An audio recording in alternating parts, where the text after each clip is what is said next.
Olá, aqui estou eu de volta novamente para dar continuidade à série que iniciamos em como sobreviver a um ataque espiritual. Hoje a lição número 3. Amém? E depois de termos falado nos meios que o inimigo usa para atacar, que são tentações e ardis, a semana passada falamos também de sintomas de um ataque e vimos que este é direcionado à nossa mente, ao nosso corpo e ao nosso espírito, e há sinais ou sintomas visíveis que nos alertam, sendo que falamos sobre o primeiro sintoma, é que a pessoa debaixo do fogo deixará de ter fome espiritual para Deus, amém? Ou ter apetite para as coisas de Deus, amém? Não tem mais aquela vontade, aquele gozo de ouvir pregações, de ter tempo de oração com Deus, de ir à igreja, etc, amém? Hoje vamos falar do segundo sintoma, que é a pessoa debaixo de ataque perde a sua força, ou deixa-me dizer assim, a sua autoridade, o seu conhecimento, a sua sabedoria, até perde um pouco do seu conhecimento espiritual e sabedoria, amém? E a sua autoridade parece que já não funciona como devia de ser.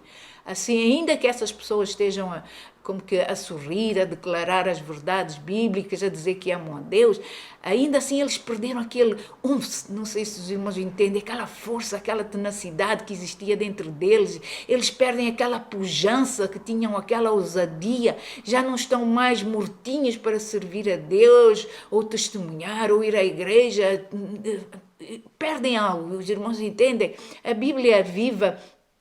Em Efésios 6 diz o seguinte, diz da seguinte maneira, diz assim: por último, quero recordar-lhes que a força de vocês deve vir do imenso poder do Senhor dentro de vós. Deve vir do imenso poder dentro de vós. Então, tem que vir do nosso interior a força para podermos vencer. A verdadeira vida, a alegria e força vem do homem interior, e a única maneira de um crente lutar com eficácia é receber força, amém, que vem do Senhor no seu interior. Deus habita em nós e Ele dá-nos força, o Espírito de Deus é que nos dá a força. Então, como crentes, nunca venceremos se estivermos afastados de uma vida no Espírito. Permitam então que a vossa confissão, amém, com a palavra vos transmita força. Por exemplo, podem começar por confessar esta palavra de Joel 3, verso 10, em que lá Joel diz: diga ao fraco, forte sou. Comece por declarar isso. No seu momento de fraqueza, comece a declarar o que Joel diz. Amém? Vá buscar força no seu interior. Amém? Devemos ter o cuidado de não depender só das nossas forças naturais para tentar vencer uma luta espiritual. Porque se nos sentimos muito desconfortáveis com a nossa força mental ou natural, mais do que com a espiritual, acabamos assim por ajudar o nosso próprio inimigo. Devemos então ser capazes de reconhecer um ataque na área da força interior. Aprendam a ficar firmes na palavra de Deus, amém? A fluir com o Espírito Santo. Vão buscar aquelas escrituras que vocês já escreveram na tábua do vosso coração. Vão buscá-las, comecem a declará-las, amém? Se o Espírito estiver a liderar a nossa vida, Ele nos dará força, então, para vencermos as batalhas, amém, espirituais, sabem? Uma coisa que acontece é que quando o nosso corpo está doente, toda a parte do nosso corpo se foca para atacar essa doença, amém? As células, os tecidos, e que vão tentar contra-atacar essa enfermidade. Para vencermos no espírito, o nosso foco deve ser o mesmo. Quando estamos debaixo da pressão, a nossa energia deve vir da força interior que edificamos do Senhor para vencer, amém? Para não nos deixarmos abater ou enfraquecer. Vá buscar mesmo estas escrituras, esse tempo, essa comunhão. Lembre-se da comunhão que teve com Deus. Lembre-se das vitórias que já teve, amém? Lembre-se dos milagres que já recebeu. Traga isso à manifestação, amém? O terceiro sintoma é que a nossa personalidade se modifica. O nosso próprio caráter modifica-se quando nós estamos a ser atacados. Sabem, quando o nosso corpo natural está doente, nós sentimos-nos mal, às vezes até pessimamente mal, não é? Pode-se por assim dizer. Podemos até vir a ser antipáticos com as pessoas, mesmo com aquelas que nos são mais chegadas. Aliás, deixem-me dizer, aquelas que nos são mais chegadas é que sofrem às vezes mais conosco. nós ficamos irritadíssimos, sentimos-nos estranhos e por isso acabamos por agir também de maneira muito estranha. Quando o corpo está doente, a tendência natural do corpo é deitarmos no sofá, é ficarmos a ver talvez televisão ou simplesmente vamos e nos deitamos. Quando o inimigo nos manda dardos, nós sentimos ou pensamos coisas que não são necessariamente verdade. E uma das coisas que ele usa é sentimentos de paranoia. Sabem do que eu estou a falar? Não sabem? Eu penso que sim. Então, pensamos por vezes que as pessoas estão sempre a nos julgar, sentimos-nos como alguém que não é desejado, que não é amado, que a nossa vida está só a ser usada. Amém? Se deixarmos estes sentimentos tomar lugar, eles vão nos atrasar ou farão-nos retroceder. Então o que é que nós temos que fazer? Rejeitar e resistir a esses sentimentos. Amém? Dizer mesmo, sim. Quando a gente diz estou cansado, só quero ficar em casa, ver televisão, etc. Ou eu não quero saber da igreja, eu não quero saber de orar, não sei o quê. Isso não é nada bom. A televisão, outro entretenimento carnal, só irá enfraquecer ainda mais o nosso espírito. Amém? Outra coisa também é enfiarmos-nos na cama e fingir que o mundo não existe, que nada está a acontecer. Amém? Não é, sabe, quando nos levantarmos, nós vamos ver que a batalha ainda estará lá e possivelmente ela já ganhou forças sobrenaturais porque nós nos recusamos a lutar. Uma guerra, os irmãos sabem que numa guerra natural a vida é feita de batalhas, não é? Umas grandes, outras pequenas, umas vezes as pessoas avançam, tomam terreno, outras vezes têm que se manter nesse terreno para conseguir ir um pouco mais à frente. Umas vezes também nós vamos à luta, outras vezes pensamos desistir. Lutas espirituais, meus irmãos, enfraquecem o nosso corpo e este fica por vezes sonolento, apático. Temos momentos desses, amém? Eu tenho, eu acredito que os irmãos também têm. Mas outras vezes nós reagimos, mas parece que até que levamos uma surra. A gente acha que até levou uma surra. Assim, às vezes a nossa luta espiritual faz-nos sentir assim, mas não é tempo para desistir, é tempo para continuar com Deus. Amém?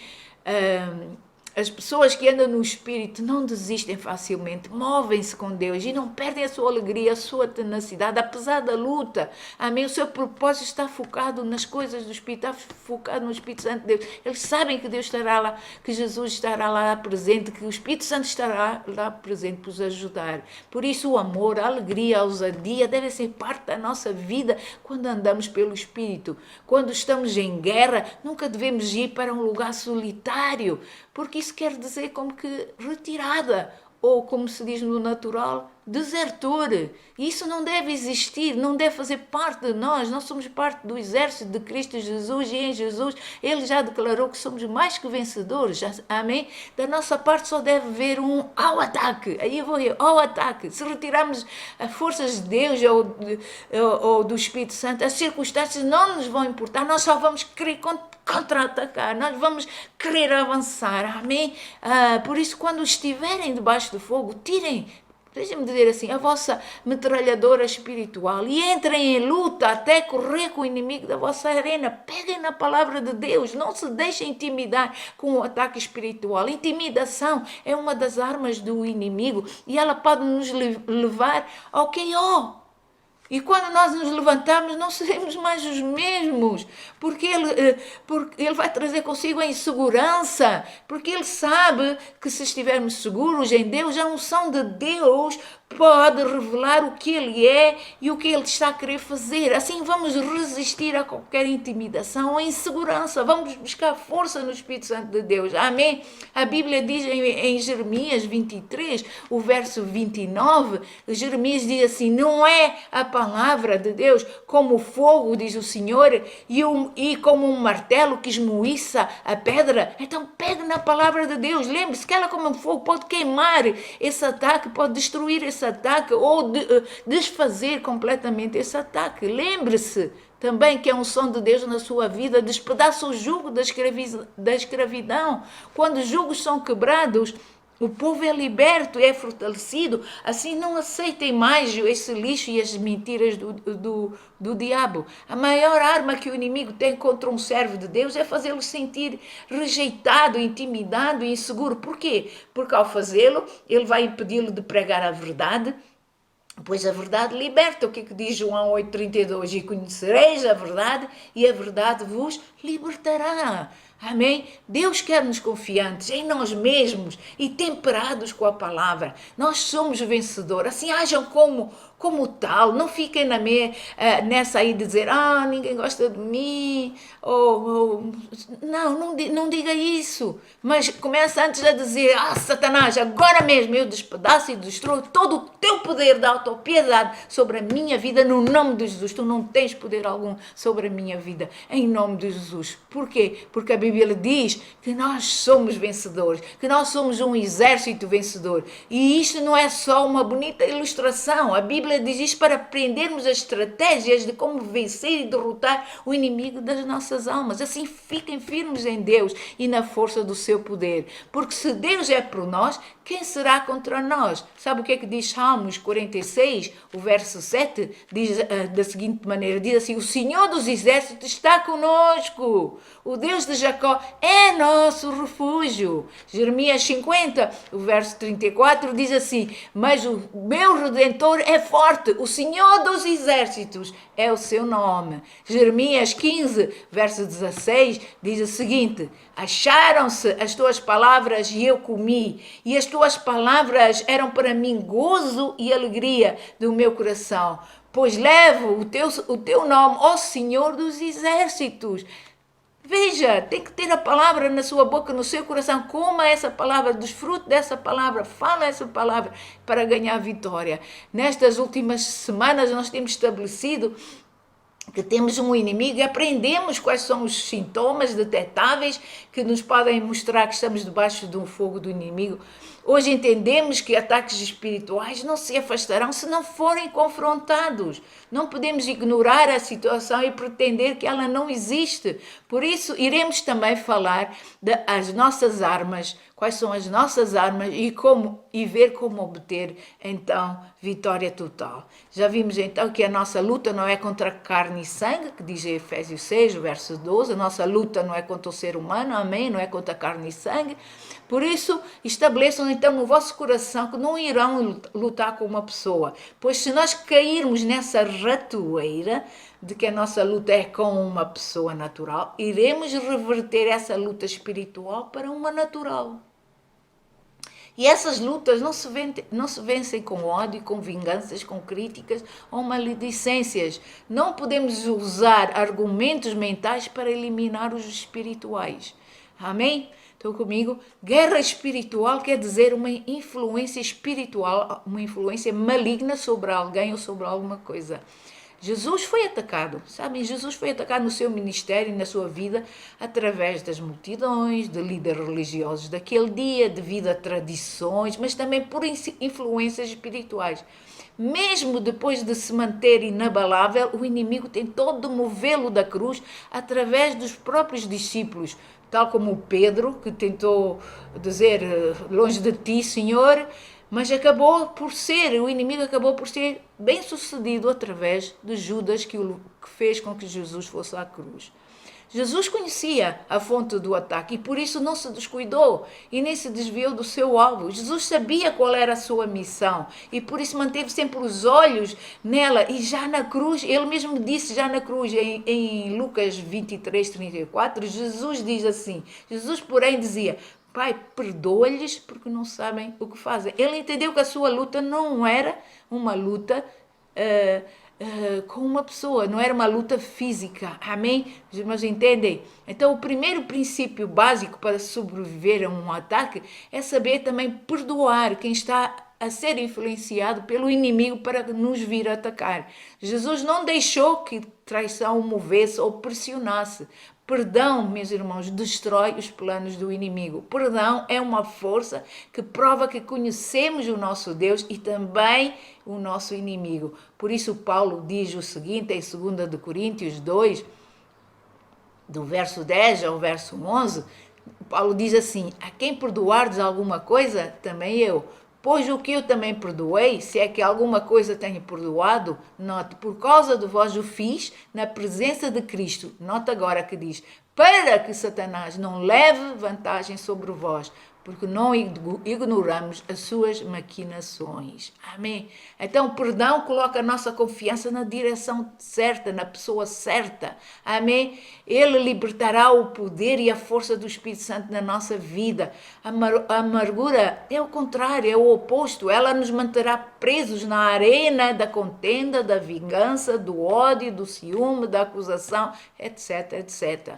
A amargura é um ciclo vicioso, meus irmãos, que nos tira anos de vida. Já o perdão nos mantém no espírito e nos acrescenta anos de vida. Amém? Assim, irmãos, vejam para além das ofensas ou das acusações, pois este é o primeiro passo para uma vida vitoriosa. Amém? Vocês sabem, certamente se lembram que Apocalipse 12, se não estou em erro, verso 10, diz que o diabo é o acusador dos irmãos. É ele que está por trás das pessoas, tentar acusar, apontar o dedo, tentar você fazer luta com o seu próximo, mas não caia nessa esparrela. Amém? A próxima coisa que devemos trabalhar para poder ultrapassar o ataque é o orgulho. Muitas das vezes, por estarmos a ser atingidos com sentimentos de rejeição, ou por não nos sentirmos valorizados, ou por que achamos que não somos merecedores, contra-atacamos pela exaltação de nós próprios, dos nossos conhecimentos e das nossas habilidades ou dons, mas não é a nossa força nem a nossa intelectualidade que opera a nossa vitória, mas sim o poder do Espírito Santo através de um vaso limpo e de ver em nós um espírito ensinável. Sabe que Tiago diz em Tiago 4, versos 6 e 7, diz assim, que ele dá graça, dá maior graça, pelo que diz, Deus resiste aos soberbos, mas dá graça aos humildes. Nota depois diz, sujeitai-vos, portanto, a Deus, mas resisti ao diabo e ele fugirá de vós. Então devemos estar ligados a Deus, estar ligados. Amém? Lembra-se da história da videira? Jesus é a videira e nós somos os ramos, então nós devemos estar ligados, em João 15 podem ver isso, amém? Devemos estar ligados à videira, nunca devemos pensar que somos os únicos ou que somos os maiores por ter uma chamada ou por termos unção, amém? Muitos, porque se acham os maiores, acham-se os maiores, têm-se desligado da videira, amém? Estão no fundo, estão a ser usados, mas segundo a sua força e o seu conhecimento natural, amém? Muitos deles se têm desligado da videira, amém? Pensam muitas vezes que já têm os nutrientes necessários para viver uma vida espiritual de vitória. Isso é um engano, é um ardil do inimigo. Temos que continuar ligados à videira, sermos ensináveis, sabemos nos submeter a uma liderança, amém? Porque esta é a vontade de Deus, é a vontade do Senhor para a nossa vida, pois só debaixo da autoridade é que nós podemos ter autoridade, amém? Da videira vem a ousadia, vem a força, vem a habilidade, vem a unção, vem a vitória, que nos fará dar fruto e fruto com abundância. Quando entendermos que o nosso verdadeiro inimigo não é natural e quando nos desembaraçarmos de qualquer orgulho e falta de perdão, então nós podemos atravessar qualquer batalha e com a ajuda das nossas armas sairemos dessa batalha vencedores. Isto foi então como que uma pequena introdução para nós começarmos na próxima lição falar sobre as nossas armas. Amém? Deus os abençoe. Muito obrigado por estarem aqui conosco. Eu oro mesmo que a bênção e o favor de Deus permaneça na sua vida e que em tudo tenha sucesso. Amém? Que Deus os abençoe ricamente.